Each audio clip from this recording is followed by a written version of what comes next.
Bien, bonjour à tous. Je remercie les organisateurs de cette journée de me donner l'opportunité de présenter devant vous une partie de mes recherches dans le cadre d'un dispositif complètement inédit pour moi. C'est la première fois que je m'adresse à un public par le biais d'une vidéo et donc je suis très curieux de voir ce que certains collègues appellent une interaction décontextualisée va donner en l'espèce. Je suis sociologue français de l'éducation, plus exactement sociologue de l'action publique dans le champ de l'éducation. Ce qui m'intéresse plus spécifiquement, c'est d'étudier la façon dont on conçoit, met en œuvre, évalue éventuellement des politiques éducatives dans différents contextes, dans différents pays européens par exemple, et d'étudier comment des acteurs se mobilisent autour de ces enjeux-là. Alors aujourd'hui, la présentation que je vous propose finalement permet trois formes de réponse indirecte au thème de la journée. C'est-à-dire qu'on ne va pas parler finalement de connaissances mais d'ignorance, donc on va étudier comment se structure la production de connaissances ou pas sur certains sujets. On va le faire par le biais de l'exemple français, alors que vous exercez dans un autre contexte scolaire. Et puis une nouvelle fois, on va le faire selon cette approche de sociologie de l'action publique, donc qui s'intéresse beaucoup ici, dans le cadre de cette enquête, à la façon dont se structure le débat public sur les questions éducatives en France, ce qui peut-être vous paraîtra macroscopique, peut-être un peu plus éloigné de votre quotidien de travail, même si je défends fortement la position qui consiste à dire que tous ces débats-là, politiques, médiatiques, ne constituent pas que des éléments environnants, externes à la pratique professionnelle des acteurs de l'éducation, mais bien que les établissements scolaires, les administrations scolaires, le milieu scolaire de manière générale, est très directement pénétré par tous ces enjeux-là. Et pour ne prendre qu'un exemple, en France, vous avez par exemple des travaux sur la question du voile et du traitement médiatique de la question du voile et des musulmans en France, qui vous montrent que ces questions-là pénètrent très directement l'engagement des professionnels en situation dans les établissements scolaires. Et donc j'ose croire qu'à travers l'exemple particulier de la France, on pourra, vous pourrez, dans le cadre de vos échanges, tirer des éléments de discussion intéressants sur la façon dont les connaissances sont diffusées dans le débat public, dans le champ de l'éducation, la façon dont se structurent parfois des controverses et les effets que ça peut avoir sur la politique éducative et les professionnels. Alors je commence précisément cette présentation sans avoir l'opportunité éventuellement de corriger des éléments en fonction de vos réactions ou que sais-je. Donc je vais voir, je saurai peut-être a posteriori si je me serais enfermé dans ma position de conférencier isolé ou si au contraire ça suscitera des réactions de votre part.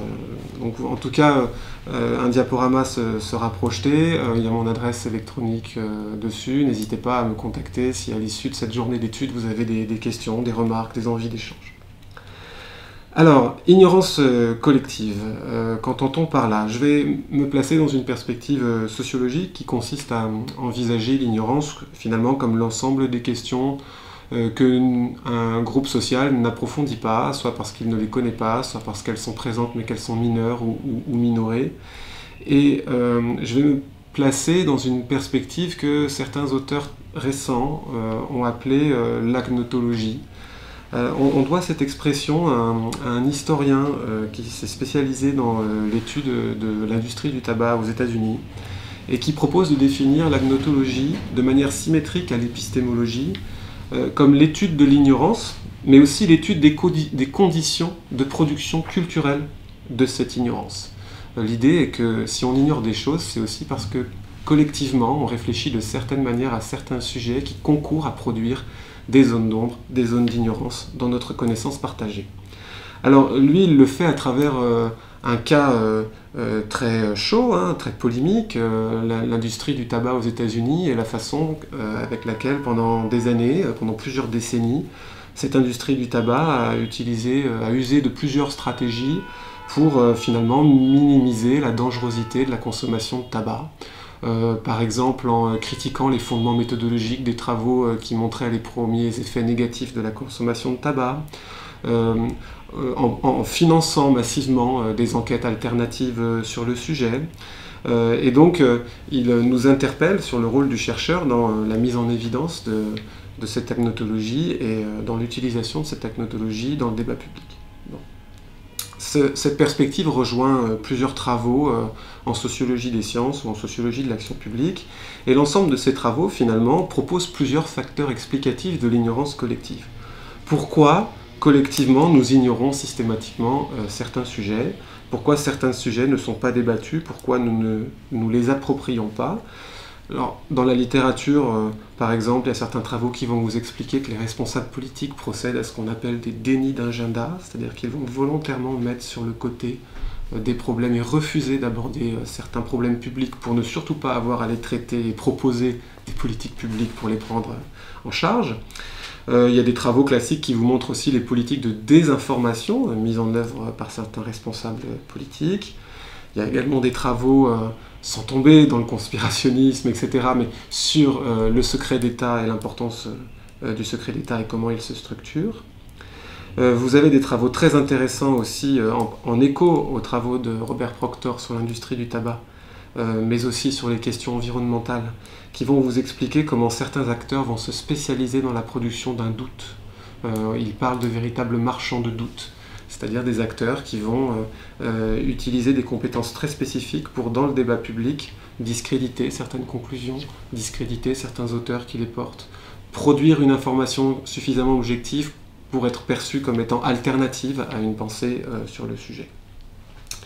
Et puis, vous avez aussi beaucoup de travaux qui étudient comment se structurent des controverses. Et c'est vrai qu'à partir du moment où il y a une controverse, c'est très important de l'étudier, d'approfondir cette controverse. Elle peut nous dire plein de choses. Mais en même temps, la tendance de la controverse, c'est aussi d'occulter tout ce qui ne rentre pas dans la controverse et qui pourrait être dit sur un sujet. Et puis, même quand on est dans la controverse, il y a plusieurs stratégies d'utilisation de la controverse. Par exemple, Robert Proctor nous explique que l'une des stratégies mises en œuvre par l'industrie du tabac au cours de plusieurs décennies face à la montée de ses premiers travaux qui pointaient la dangerosité de la consommation de tabac, justement, ça a été d'opter pour une stratégie de la controverse ouverte, en disant oui, vous vous dites scientifique et vous voulez apporter la preuve que la consommation de tabac est dangereuse, mais enfin la science est fondée sur la réfutation, sur la controverse. Il faut donc approfondir les connaissances et nous allons commanditer d'autres études sur le sujet. Et donc laisser la controverse ouverte au nom de la science, c'est un moyen aussi d'instiller le doute sur la production scientifique existante. Bon, et alors, j'ai envie de dire, et alors ce point de départ pose au moins 3 questions à nous, acteurs de l'éducation, professionnels, enseignants-chercheurs, que sais-je. Est-ce que c'est également le cas dans le champ de l'éducation? On prend des exemples là forts, l'industrie du tabac avec de gros enjeux de santé publique. On devine aussi des positions cyniques et intéressées de grandes entreprises privées. Mais est-ce que dans le champ de l'éducation, finalement, on retrouve le même type de perspective? Et puis, si c'est le cas, comment en viendrait-on à produire de l'ignorance collective dans le champ de l'éducation? C'est le titre de mon intervention d'aujourd'hui. Et comment expliquer, en sociologue, cette production de l'ignorance collective autrement que par une focalisation sur des stratégies d'acteurs un peu cyniques, qui maximiseraient leurs intérêts égoïstes, quitte à créer de grands problèmes de santé publique, ou autrement que le font parfois certains auteurs de sociologie des sciences en proposant une socio-histoire de la production de la connaissance. Alors, moi, la perspective que je vous propose aujourd'hui, elle est tirée d'une recherche que j'ai conduite pendant 4 ans, qui a consisté à analyser comment, en France, se structurait le débat public en éducation. Quelles sont les logiques de structuration de ce débat public en éducation en France? Mon point de départ, qui n'est pas un point de départ proprement scientifique, mais plutôt citoyen, et que j'ai dû apprendre à objectiver, était de dire, mais comment expliquer qu'en France, on n'arrive pas à avoir un débat relativement serein, calme, froid, dépassionné, et aussi étayé par des travaux scientifiques sur les questions d'éducation. Bon. Cette question m'a animé, et elle est à l'origine de cette recherche. Alors ce que j'ai fait, plus particulièrement, c'est que j'ai pris 3 thèmes, 3 dossiers de politique éducative. PISA, l'enquête PISA, que vous connaissez, j'imagine. Les mesures qui consistent à lutter contre l'absentéisme scolaire des élèves, donc la lutte contre l'absentéisme. Et puis un autre dossier très technique, propre à la France, avec un acronyme monstrueux, la LOLF, c'est-à-dire la loi organique relative aux lois de finances, c'est-à-dire une loi qui réforme le cadre budgétaire de l'État et qui soumet, en tout cas c'est l'intention de ses promoteurs, de plus en plus l'État a une obligation de résultat dans la mesure où chaque politique publique donne lieu à des documents dans lesquels on va spécifier des actions précises, des objectifs précis à atteindre. On va assortir ces documents d'indicateurs chiffrés pour mesurer l'atteinte des objectifs. Et normalement, le Parlement est supposé débloquer des financements, donc voter le budget de l'État en fonction de l'efficacité des actions, de la pertinence des actions menées dans ces différents programmes et ces différentes missions. Et bien évidemment, cette réforme touche le champ de l'éducation. Donc vous voyez bien aussi mon idée. Cette LOLF, c'est un sujet très technique qui, je le supposais au début de l'enquête, a priori sera peu débattu par les acteurs, justement parce qu'il est très technique. PISA, avec toute la rhétorique sur le choc PISA, on s'attend à ce que ça soit un sujet fortement débattu, et l'absentéisme scolaire pourrait constituer un cas intermédiaire dans cette perspective. Donc j'ai pris ces trois dossiers-là, et j'ai étudié la façon dont on en débattait en France dans 4 fragments de l'espace public, 4 composantes, 4 parties du débat public. J'ai étudié la façon dont on en débattait dans les médias, avec notamment des corpus d'articles de presse écrites nationales.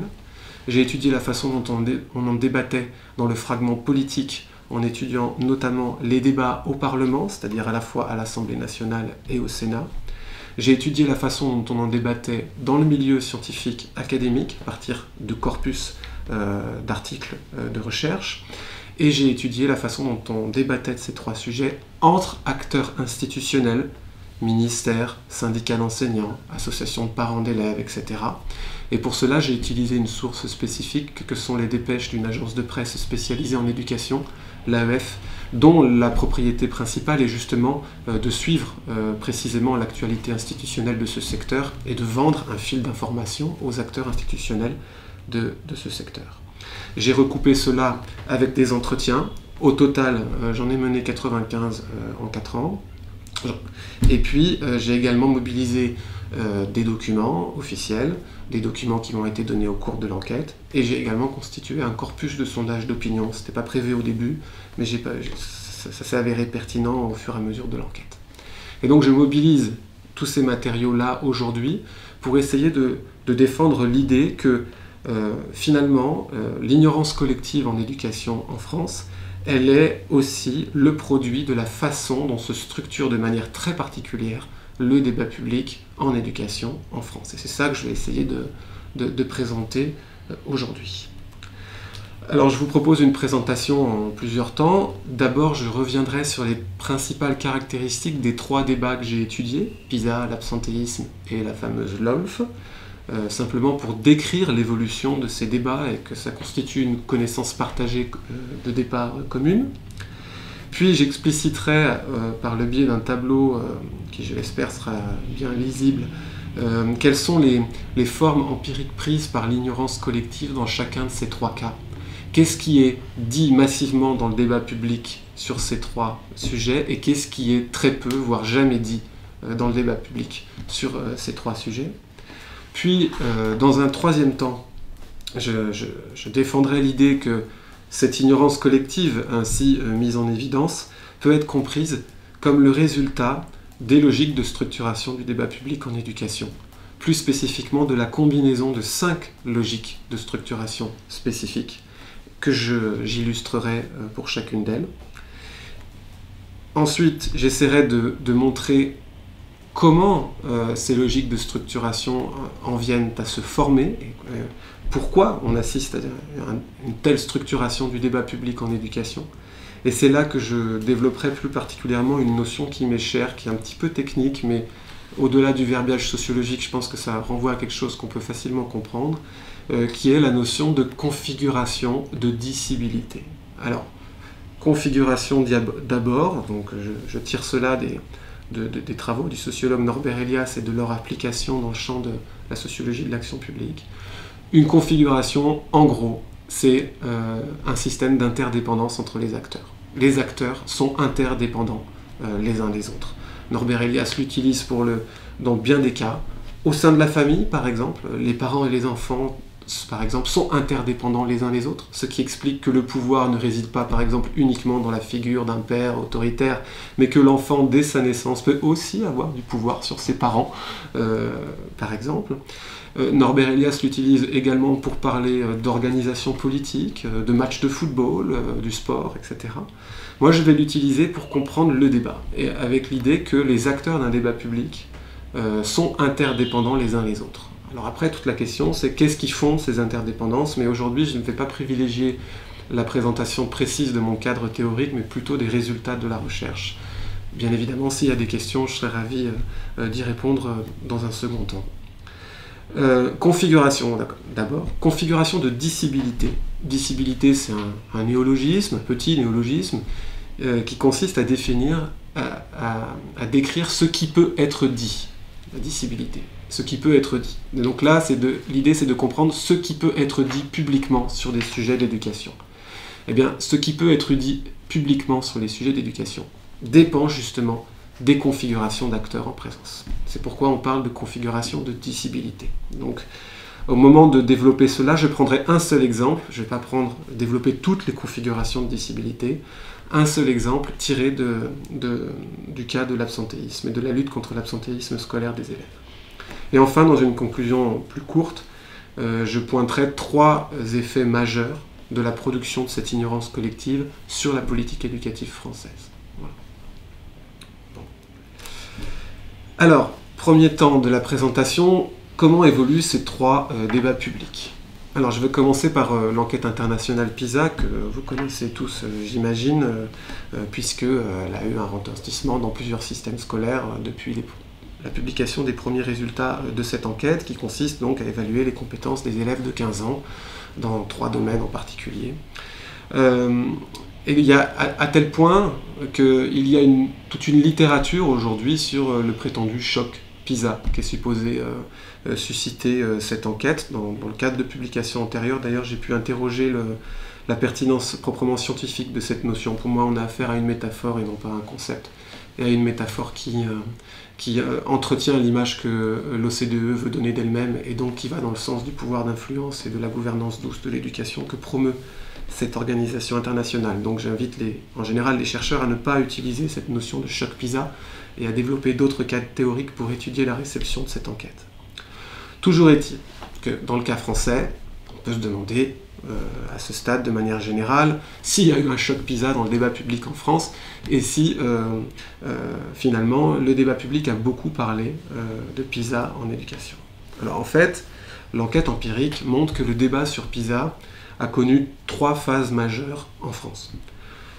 Au cours d'une première période qui va de la publication des premiers résultats en décembre 2001 jusqu'à la publication des résultats de PISA 2003 en décembre 2004, en fait, on a un débat public sur PISA qui est extrêmement limité et qui se réduit finalement aux acteurs qui étaient globalement pré-informés de son existence. C'est pourquoi on a été amené avec une collègue, Nathalie Mons, à parler d'un débat qui n'était en fait qu'une affaire d'initiés sur le sujet. C'est lié notamment à une conjoncture politique particulière. Quand les résultats de PISA 2000 sont publiés en décembre 2001, nous sommes à quelques mois des élections présidentielles de 2002, le ministre d'alors, Jack Lang, a reçu pour mandat politique de faire rentrer les enseignants dans le vote de gauche socialiste pour les prochaines élections, après une période tumultueuse qui caractérisait le ministère de Claude Allègre.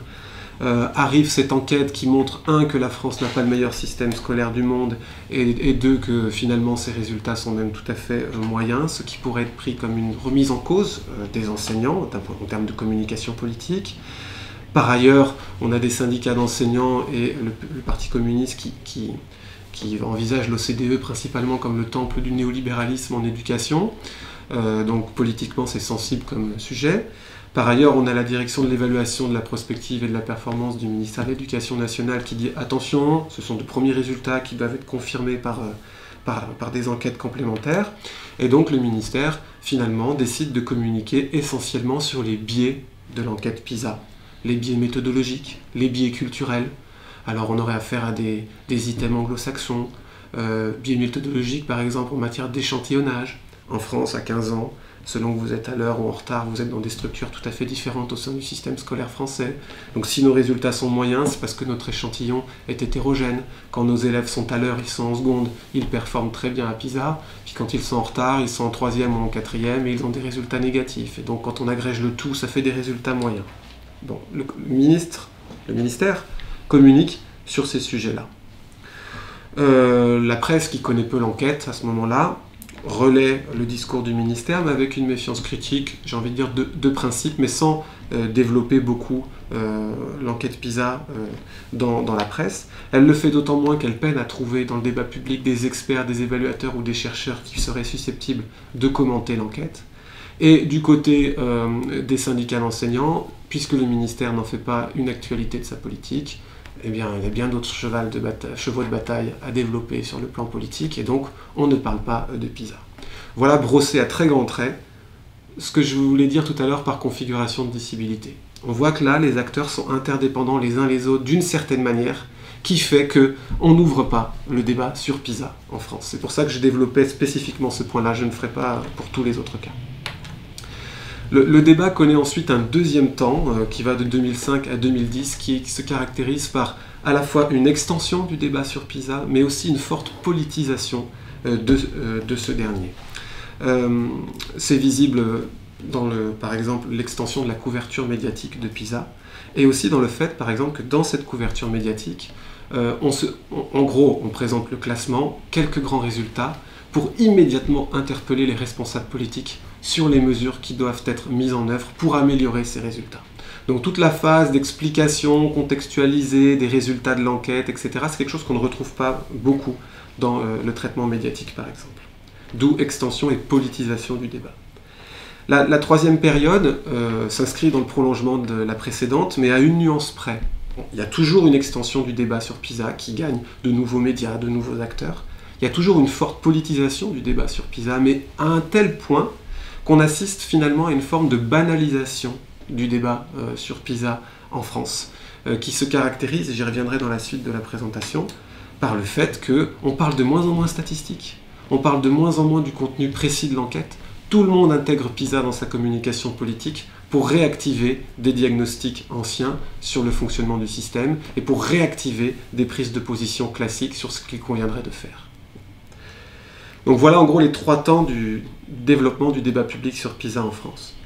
Concernant l'absentéisme scolaire des élèves, qui est défini dans le Code de l'éducation depuis la loi de 1882, par le fait qu'un élève manque l'école plus de 4 demi-journées au cours d'un mois sans avoir justifié donc son absence. Donc l'absentéisme c'est ça, c'est 4 demi-journées d'absence non justifiée par mois pour un élève, au minimum.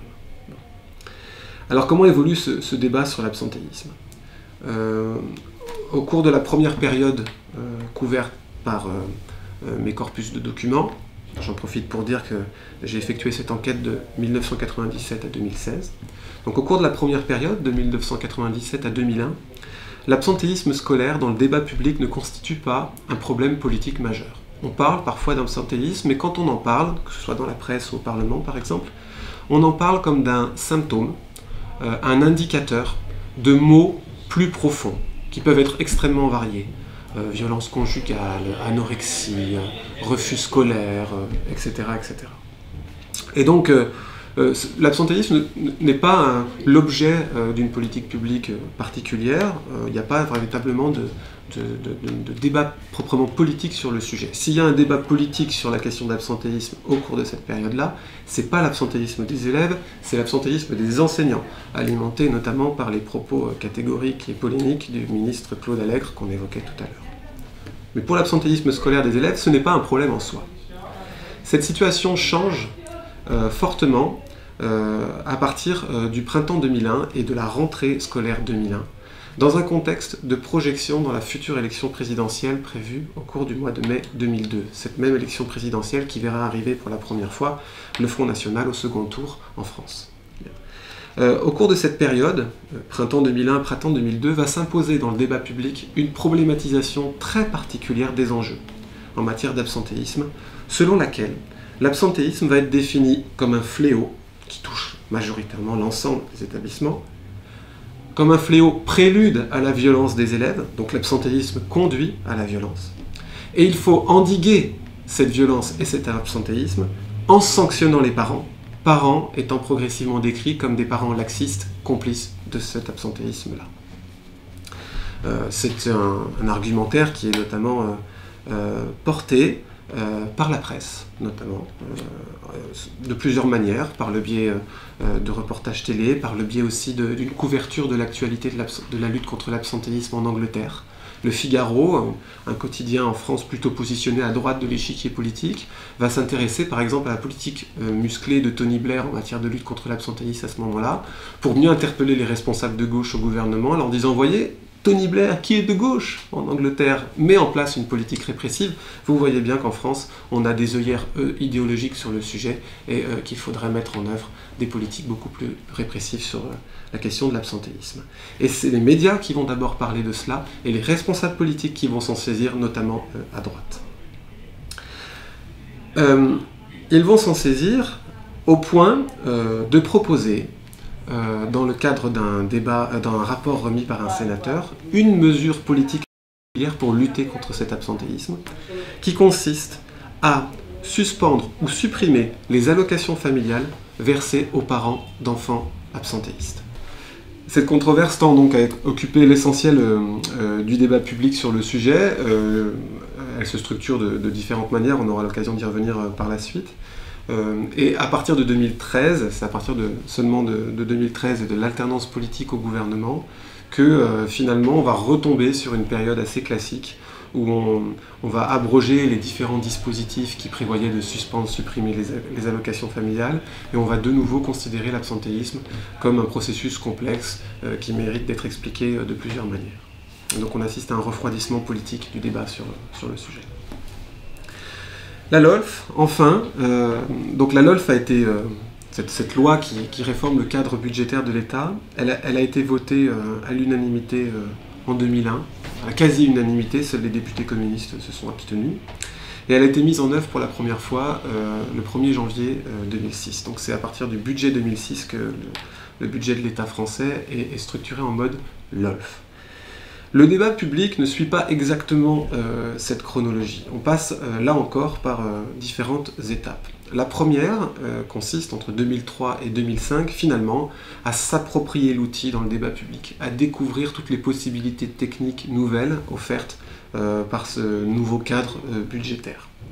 Donc c'est une période d'enthousiasme relatif, enfin assez fort quand même, à droite comme à gauche, qui est relayée dans la presse. On attend beaucoup du changement de cadre budgétaire. On pense vraiment que ça va changer les façons de gouverner en France, y compris dans le champ de l'éducation, avec une plus forte attention accordée aux résultats de l'action publique.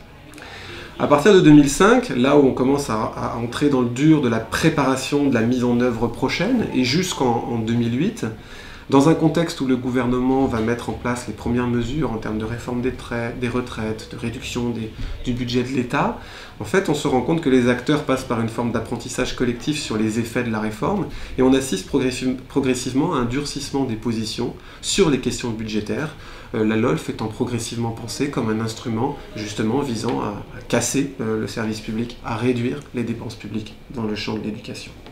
C'est ainsi qu'au cours de la période suivante, 2008-2012, le débat sur la LOLF ne se concentrera plus sur la LOLF elle-même, ce qu'elle permet de faire, le cadre institutionnel particulier qu'elle constitue, mais sur un débat très classique en France sur la question des moyens. Est-ce qu'il faut plus de moyens? Est-ce qu'il faut contrôler les moyens? Est-ce qu'il faut avoir une gestion quantitative ou qualitative de l'éducation, etc. Et ce débat est particulièrement exacerbé dans un contexte sous un gouvernement de droite qui entend ne pas remplacer un fonctionnaire sur deux qui part à la retraite. Avec l'alternance politique de 2012, une nouvelle fois, on assiste à un refroidissement du débat politique sur le sujet et à l'apparition de nouveau de premières réflexions d'acteurs qui disent « oui, mais enfin, ce cadre LOLF, peut-être qu'il faut le repenser et le modifier ». Voilà, brossé à grands traits, l'évolution des trois débats publics que j'ai étudiés dans cette recherche. Alors, là je suis obligé de l'affirmer, je ne peux pas le démontrer, mais je vous prie de croire que dans les travaux c'est démontré. Chaque débat se caractérise par le fait qu'il y a massivement des choses qui sont dites et répétées, et à l'opposé, régulièrement, des choses qui sont ignorées ou minorées. Alors je vais prendre quelques exemples. Dans le cas de PISA, par exemple, peut-être retrouvez-vous ce phénomène aussi en Belgique, si mes sources sont bonnes. Il y a une focalisation très forte sur le classement, une focalisation notamment médiatique sur la question du classement. Une focalisation aussi, notamment au cours de la première période, sur les biais méthodologiques de l'enquête, et puis aussi une focalisation sur quelques variables clés expliquant les résultats, que ce soit le sexe, le milieu social d'origine. C'est l'occasion pour différents acteurs d'affirmer des positions typiques sur le sujet et sur les changements nécessaires qu'il faudrait conduire. Et puis, ça se traduit progressivement dans le discours des responsables politiques par l'utilisation, parfois sauvage, de la comparaison internationale pour justifier un certain nombre de réformes. Donc ça, c'est ce qu'on dit massivement dans le débat public sur PISA. A l'inverse, il y a des choses qu'on ne dit pas beaucoup. On exploite très peu la diversité des conclusions possibles offertes par l'enquête. On assiste à un évidement de son contenu statistique progressivement dans le débat. L'explication contextualisée des résultats de différents pays est très peu mobilisée, qu'est-ce qui permet d'expliquer la réussite de la Finlande ou de certains pays asiatiques. Eh bien, on pointe le classement, on va immédiatement dans des stratégies d'inférence, mais en tout cas l'explication dépliée, contextualisée, qui permettrait de comprendre pourquoi telle réforme dans tel contexte produit tel effet, par exemple sur les résultats à PISA, elle est très très peu énoncée dans le débat public. Par ailleurs, il y a un débat qui n'est pas posé. Est-ce que la France veut aller, comme elle le fait dans l'enseignement supérieur, vers une politique d'excellence en matière d'enseignement scolaire? Est-ce qu'elle veut aller vers une politique des standards, par exemple, en matière d'évaluation standardisée des acquis des élèves, comme on le fait en Angleterre, par exemple? Et puis, de manière encore plus lointaine, l'éventuelle politique étrangère du ministère de l'Éducation nationale, son éventuelle stratégie pour investir des espaces internationaux et influer sur la conception des enquêtes et la façon dont la Commission européenne ou le CDE pensent les réformes éducatives souhaitables, tout ça n'est pas du tout débattu dans le débat public. Si je prends l'exemple de l'absentéisme, on parle beaucoup de ce qu'on pourrait appeler les faits stylisés de l'absentéisme, donc des conclusions statistiques qui reviennent régulièrement dans le débat. Donc en France, dans l'enseignement scolaire, le taux d'absentéisme moyen est de 5%, il dépasse les 10% dans l'enseignement professionnel. Le taux d'absentéisme lourd, où on a des élèves qui cumulent plus de 10 demi-journées d'absence non justifiée par mois, se concentre à hauteur de 1% en général. Donc ça, chaque année, régulièrement, les acteurs en parlent et le commentent. Par contre, des conclusions de la recherche sur les profils des absentéistes, le fait par exemple qu'en France, l'absentéisme peut être plus important en zone rurale qu'en zone urbaine, par exemple. Les travaux précis qui analysent les liens entre absentéisme et entrée dans la délinquance, ou alors le rôle de l'institution scolaire dans son mode de fonctionnement, dans la production de l'absentéisme, sont autant de considérations qui ne sont pas massivement, même très peu, abordées dans le débat public.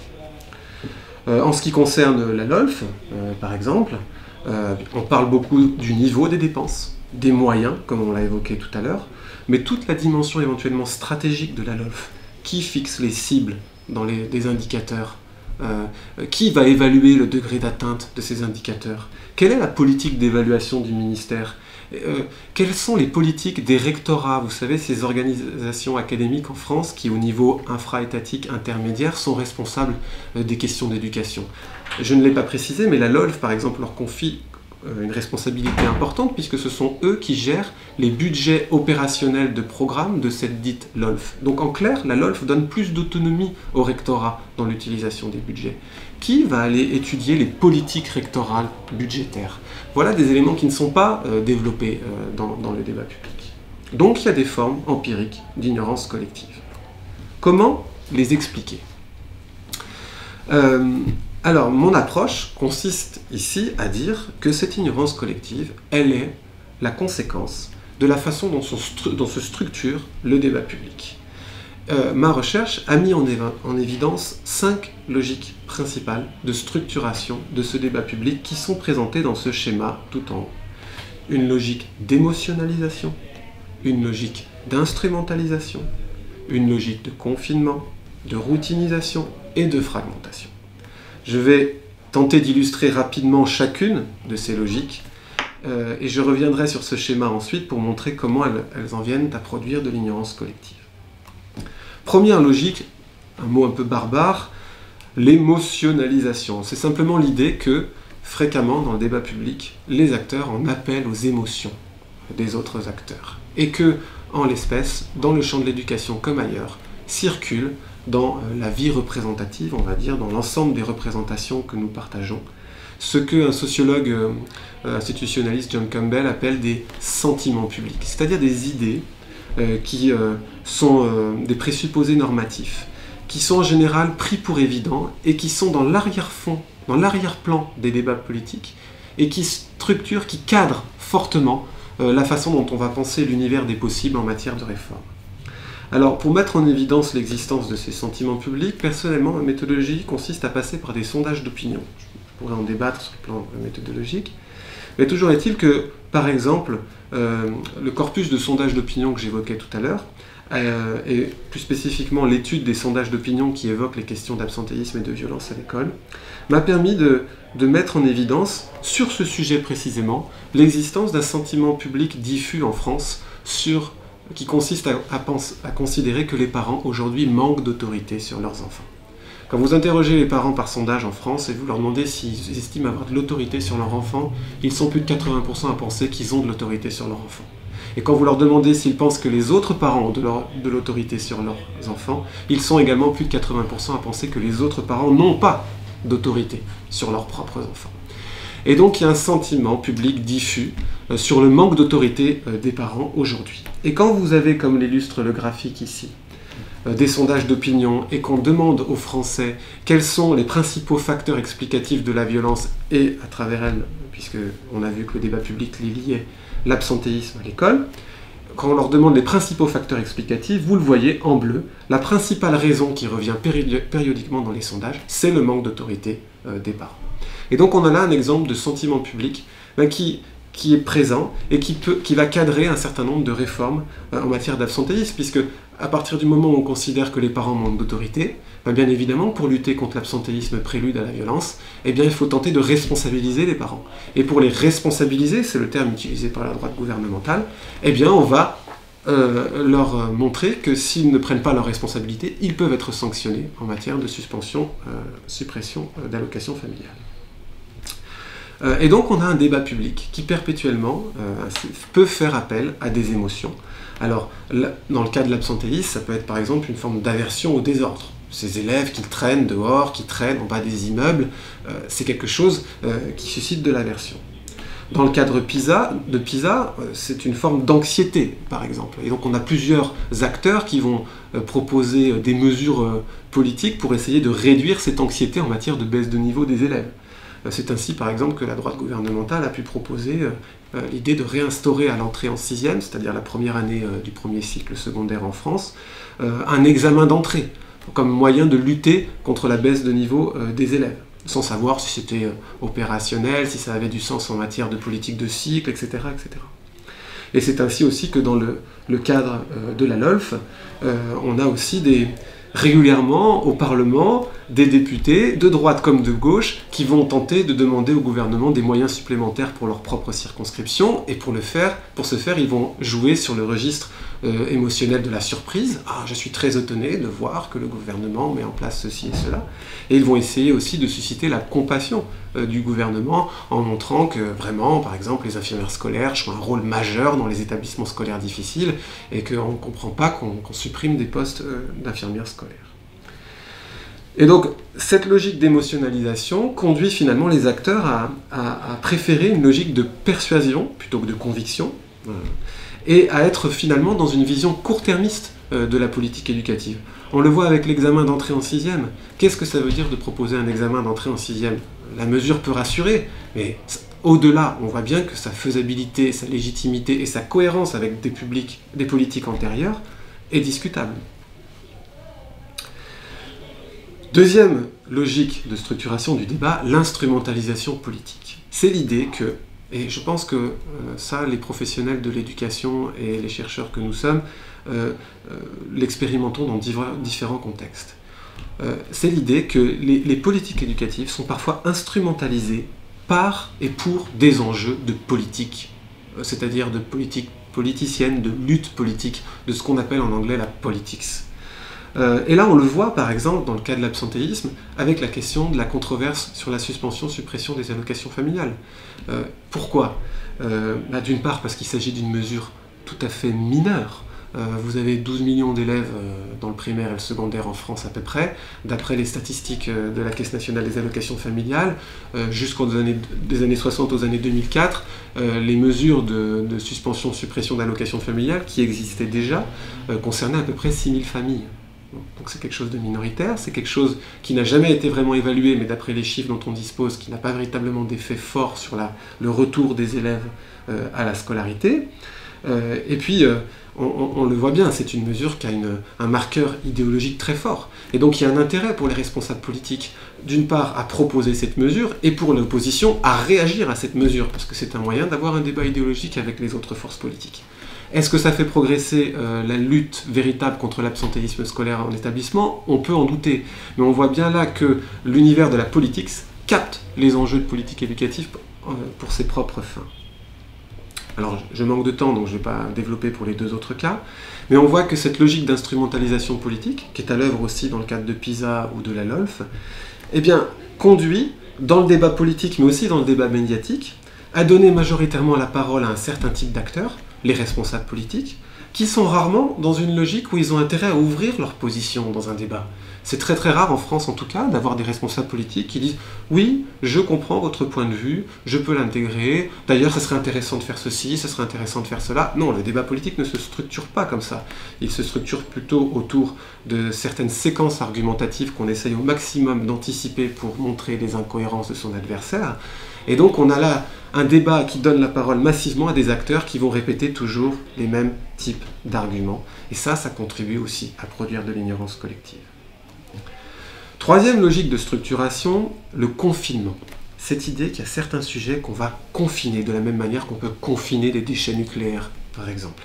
Et ce n'est pas une analogie neutre, puisque les premiers travaux sur le confinement des problèmes publics se sont concentrés justement sur ces logiques-là de gestion des déchets nucléaires. Alors il y a plusieurs moyens de confiner un sujet et de faire qu'il n'est pas débattu publiquement. En l'espèce, là, le processus qu'on retrouve le plus, c'est un confinement, pas en cachant les visions alternatives d'un problème, elles sont là, mais en fait on va les marginaliser en insistant massivement sur autre chose. Donc par exemple, en matière d'absentéisme, on va essentiellement définir l'absentéisme comme le fait d'élèves qui seraient en manque de repères, donc selon une vision déficitaire de l'absentéisme, qui empêche de penser la complexité de ce processus dans le champ éducatif. De même que le débat sur PISA, il va se concentrer sur la baisse du niveau des élèves français, indépendamment de nombreuses considérations, je ne sais pas, sur l'approche par compétence par exemple. De la même manière que la concentration sur les moyens, dans le débat sur la LOLF, c'est un moyen commode de ne pas poser la question de l'efficacité. Est-ce qu'on considère en France aujourd'hui que l'efficacité doit être une valeur du système scolaire français, comme l'égalité ou d'autres, ou pas? Comme on n'est pas au clair avec ce débat axiologique-là, bien évidemment, se concentrer sur les moyens, ça marginalise ce type de questionnement. Et donc, le confinement a pour conséquence, dans le débat, de faire prédominer des définitions particulières des problèmes publics qui sont à la fois très classiques, commodes, mais qui excluent les visions alternatives d'un problème, et donc contribuent à produire de l'ignorance collective. La quatrième logique de structuration, j'ai conscience que c'est un petit peu long, ça, j'essaye de ne pas trop m'étendre, mais en même temps, il y a un modèle d'ensemble, donc il faut essayer de mener la logique à son terme. La quatrième logique de structuration, c'est celle de la routinisation. Bon, la routine, c'est pas un gros mot en sociologie, c'est un type de lien social, on a tous besoin de routine, ne serait-ce que pour nous éviter de calculer et recalculer en permanence toutes les options qui se présentent à nous. On a besoin de routine, on a besoin de comportements routiniers. Ici, la routinisation des discours se caractérise par exemple, dans le cas de PISA, par le fait que les acteurs vont de moins en moins parler du contenu statistique de l'enquête, mais par contre de plus en plus parler de PISA dans leur communication institutionnelle. Ils vont intégrer PISA dans leur communication pour mieux justifier des prises de position classiques sur les sujets qui les animent. Donc il n'est plus possible de ne pas parler de PISA aujourd'hui en France. Tout le monde en parle, mais tout le monde en parle à sa manière. Et pour illustrer cela, je vous propose d'encadrer à droite, dans le débat qui consiste à lister quelques exemples de ces prises de position. Et donc, d'après les acteurs du débat public sur PISA en France, PISA permettrait de montrer le besoin d'une réforme de l'enseignement primaire. C'est l'argumentaire de Xavier Darcos en 2007. Bon, PISA évalue des élèves de 15 ans, le lien immédiat avec l'enseignement primaire, il n'est pas forcément immédiat. Pour certains, ça illustre l'échec du collège unique. Pour d'autres, qui défendent le collège unique, au contraire, son nécessaire renforcement. Pour Claude Allègre, qui veut réformer le corps enseignant, les mauvais résultats de PISA montrent les effets négatifs du corporatisme enseignant dans la politique éducative française. Pour le spécialiste de Microsoft Éducation, qui est Thierry de Vulpilière, PISA montrerait forcément le développement nécessaire des nouvelles technologies de l'information et de la communication en éducation. Pour l'une des principales fédérations de parents d'élèves, je vais immédiatement à la fin de la liste, PISA montrerait la nécessité de la coéducation et de l'abandon des devoirs à la maison. Et vous voyez bien comment chaque acteur finalement s'approprie PISA et produit un discours sur PISA en fonction de ses préoccupations et de ses prises de position classiques sur un certain nombre de sujets. Et donc on a là à une routinisation progressive du débat public sur PISA. On assiste à la même chose en ce qui concerne le débat sur les moyens, dans le cas de la LOLF par exemple, ou dans le cas de certaines positions idéologiques typiques sur la question de l'absentéisme. Et donc on voit que la routinisation finalement conduit à une situation où on assiste à une saturation des prises de position des acteurs, on connaît, et puis à une forme de jeu de rôle préétabli, connu à l'avance par les différents acteurs. Moi j'ai des acteurs en entretien qui me disent, vous savez, quand on a une concertation avec tel ou tel type de syndicat, je sais presque à l'avance ce que tel représentant syndical va dire sur le sujet. Et bien évidemment, cette routinisation, elle aussi, contribue à de l'ignorance collective. Enfin, la dernière logique est une logique de fragmentation. L'idée est la suivante. Le débat public sur l'éducation en France n'est pas unique. Il est fragmenté. Il y a différents lieux de débat. On ne débat pas de la même manière de l'éducation au Parlement, dans les médias, entre chercheurs ou entre acteurs institutionnels. Donc il y a des fragments. L'espace public est mosaïque, pour reprendre l'expression de certains sociologues, et donc il y a différents fragments de débat public. Bon. Et dans ces fragments, chaque fragment a sa logique de fonctionnement. Et les propriétés du fragment vont conditionner le type de débat qui peuvent véritablement avoir lieu en leur sein. Alors, comment le montrer? Je vais vous prendre l'exemple d'un fragment en particulier, qui est le fragment médiatique. On débat des questions d'éducation d'une certaine manière dans les débats, dans les médias, pardon. C'est ce qu'essaye de montrer ce tableau. Il y a toute une littérature internationale aujourd'hui sur ce que fait la médiatisation à la façon dont on formule les problèmes éducatifs. Je ne vais pas tout développer maintenant, mais il y a une conclusion très forte qui a été étayée par plusieurs travaux empiriques dans la littérature internationale, selon laquelle quand un problème éducatif est évoqué par les médias, quand il y a médiatisation, il y a réduction des enjeux associés à ce problème. Ça passe par plusieurs principes de simplification des enjeux. Par exemple, c'est ce que montre ce tableau et chacune des lignes de ce tableau. Par exemple, la médiatisation d'un problème se traduit en général par un traitement négatif de ce problème. Dans le cas de l'absentéisme, par exemple, c'est la métaphore du fléau, alors qu'on a vu que le taux d'absentéisme moyen dans l'enseignement secondaire, c'est 5%, en moyenne, à peu près. La réduction passe aussi par la primauté donnée à la parole politique, ce qu'on a vu tout à l'heure. La simplification ou la réduction des enjeux passe aussi par la concentration sur une controverse qui va occuper toute la place et qui va être en général construite dans les médias de manière simplifiée pour pouvoir construire des oppositions et angler ou problématiser des papiers dans la presse écrite. C'est le cas par exemple sur PISA, sur la crise de l'école ou la baisse du niveau, ou de cette fameuse controverse sur la suspension-suppression des allocations familiales. Ça passe aussi par un ensemble, c'est une chercheuse canadienne qui évoque ce terme, de ready-made, c'est-à-dire de sujets médiatiques prêts à penser finalement. Donc il y a forcément chute dans le classement, il y a forcément manque d'autorité des parents en matière d'absentéisme. Et puis ça passe aussi par une dramatisation des enjeux dans la scène médiatique. On le voit par exemple dans les nombreuses inférences faites au nom de PISA, et on le voit par exemple en matière d'absentéisme très très clairement dans la façon dont certains médias relaient à plusieurs reprises des faits divers dramatiques, d'enfants retrouvés morts après avoir été abandonnés, de disparition d'enfants, etc.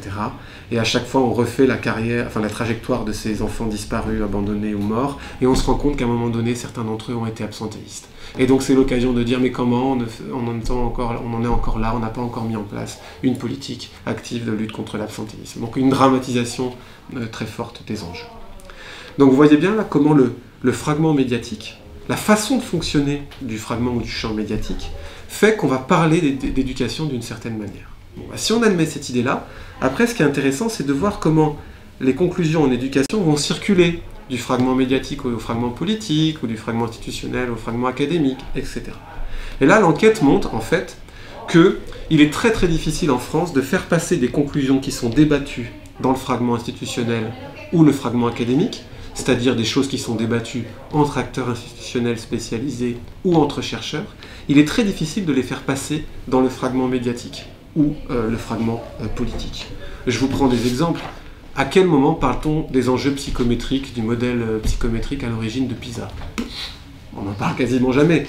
À quel moment parle-t-on du rôle de l'institution scolaire dans la production de l'absentéisme? Quasiment jamais. À quel moment parle-t-on de la façon dont les programmes de la LOLF ont été conçus, des choix d'action et des choix d'indicateurs qui sont proposés? On en parle très très peu. Mais à l'inverse, le fragment médiatique a de nombreux effets sur la formulation des problèmes éducatifs et donc sur les autres fragments. Et donc il y a une circulation des débats et des discours qui est fragmentaire dans le champ de l'éducation. Et bien évidemment, ça aussi, ça peut concourir à créer des angles morts, des zones d'ombre, et donc à produire de l'ignorance collective.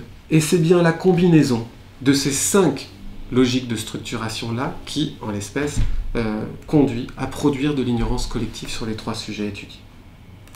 Alors, j'arrive pratiquement au bout de ma présentation. Dans ma recherche, je n'en reste pas là, j'essaye de comprendre l'origine, ce qui explique la force de ces logiques de structuration. Pourquoi on en vient à cela? Mon approche, que j'ai évoquée tout à l'heure avec ce terme barbare de configuration de discibilité, elle consiste justement à dire que le débat public, s'il évolue de cette manière-là, c'est parce qu'il est sous-tendu par des interdépendances spécifiques entre les acteurs qui vont les amener à produire certains discours. Configuration de discibilité que ce schéma non moins barbare illustre dans le diaporama. Je vais vous prendre le plus rapidement possible un exemple sur la question de la lutte contre l'absentéisme pour montrer que le débat politique sur la lutte contre l'absentéisme, justement, c'est fortement politisé. Et que c'est cette politisation qui va conduire à une instrumentalisation des politiques éducatives au nom de la politics qu'on évoquait tout à l'heure. Pourquoi? Peut-être que le moyen efficace de commencer, c'est de se situer en haut à droite de ce schéma, dans la bulle intitulée « Radicalisation de l'UMP ». Nous sommes dans les années 2004-2005. Au sein de la droite s'affirme progressivement la droite sarkozyste, qui va proposer une offre politique à droite radicale sur un certain nombre de sujets, notamment le traitement de la délinquance des mineurs, ce qui impacte la question de l'absentéisme. C'est une stratégie double de conquête du pouvoir, nous dit Florence Hegel, spécialiste des droites en France. Conquête du pouvoir au sein du parti de droite qui à ce moment-là s'appelle l'UMP, avec l'idée qu'on va s'adresser à l'électorat de l'UMP sur la base de l'affirmation de valeurs traditionnelles fortes pour marginaliser des droites concurrentes comme la droite chiracienne par exemple. Et puis ensuite, stratégie de conquête du pouvoir à l'extérieur en allant progressivement prendre des électeurs au Front National en proposant une offre politique radicale. Donc là, on est vraiment dans la politique politicienne forte. Cette stratégie, elle a un écho particulier parce qu'on est dans le cadre d'un contexte électoral avec la prochaine arrivée des élections présidentielles de 2007. Elle est possible sur la question de l'absentéisme parce que l'absentéisme est un sujet qui offre plusieurs opportunités politiques pour les tenants de cette stratégie de radicalisation. D'une part, on a eu du mal à stabiliser une mesure sur le sujet, donc on peut dire pendant des années qu'il y a un fléau de l'absentéisme sans qu'on ait d'enquêtes statistiques qui viennent nous contredire. Par ailleurs, le sujet est massivement soutenu dans l'opinion sondagière. Quand on demande aux acteurs s'ils veulent qu'on suspende, qu'on supprime les allocations familiales des parents absentéistes, ils sont plus de 2 tiers des parents à penser que cette mesure est favorable. Et puis elle a l'avantage d'enfermer la gauche dans ses contradictions idéologiques et dans son éventuel angélisme éducatif en la matière. Cette stratégie, elle a d'autant plus de chances de payer que le fonctionnement du champ médiatique consiste souvent, dans le traitement des sujets d'éducation dans les médias, à donner la priorité à l'actualité gouvernementale. Et donc, pour vous donner un exemple très concret, quand il y a un déplacement d'un ministre de l'Éducation qui va faire des annonces gouvernementales, souvent les rédactions nationales en presse quotidienne préfèrent envoyer le journaliste politique plutôt que le journaliste spécialisé en éducation. Et donc le traitement de l'annonce de la politique éducative va être traité au prisme de la lutte politique. Donc les médias donnent cette priorité-là à l'actualité gouvernementale. Il le faut d'autant plus que le journalisme spécialisé en éducation rencontre de nombreuses difficultés en France et que les journalistes spécialisés en éducation ont du mal à trouver, parmi les chercheurs ou les experts, des interlocuteurs qui vont pouvoir venir contrebalancer ce discours politique sur la question de l'absentéisme. Notamment parce qu'un bon nombre de chercheurs en France continuent à vouloir prioritairement communiquer dans des arènes académiques et ont du mal à communiquer à des acteurs non académiques. Songez par exemple que quelqu'un comme Catherine Blaya, qui a beaucoup travaillé sur l'absentéisme en France, dans mon corpus d'articles de presse, elle apparaît 3 fois sur toute la période et essentiellement dans le journal Le Monde. Donc on ne peut pas dire que ces travaux ont été massivement portés à la connaissance du débat public. Et cette stratégie-là de politisation des enjeux, elle a d'autant plus de chances de voir le jour qu'on est dans un cas où la régulation traditionnelle du système scolaire français n'est pas opérante. Cette régulation traditionnelle, elle repose notamment sur la cogestion de la politique éducative entre le ministère et les organisations professionnelles, que sont par exemple les syndicats d'enseignants. Or, sur le sujet de la lutte contre l'absentéisme, où est le contre-pouvoir professionnel ?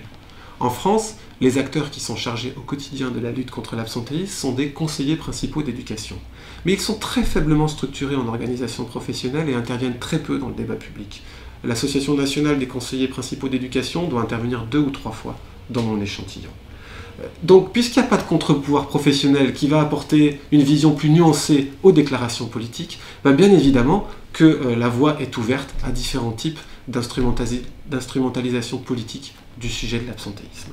Et donc vous voyez bien, j'espère un peu mieux maintenant, cette notion de configuration. C'est bien l'interdépendance entre tous ces acteurs et toutes ces considérations qui, à un moment donné, va faire que le débat se politise fortement et va être propice à une instrumentalisation politique des enjeux de politique éducative. Voilà ce que j'entends par configuration de disabilité. Là, je le montre sur un cas. Il faudrait le montrer sur les 4 autres logiques, mais je ne vais pas le faire maintenant. Par contre, je vous propose de conclure en précisant les effets de cette production de l'ignorance collective sur la politique éducative. So what, finalement? Bon, ok, on produit collectivement dans le débat public de l'ignorance collective. Quels sont les effets? J'en distingue au moins 3 dans ma recherche. Le premier effet, c'est que cette ignorance collective, finalement, constitue une entrave à divers processus d'apprentissage collectif sur la politique éducative, policy learning.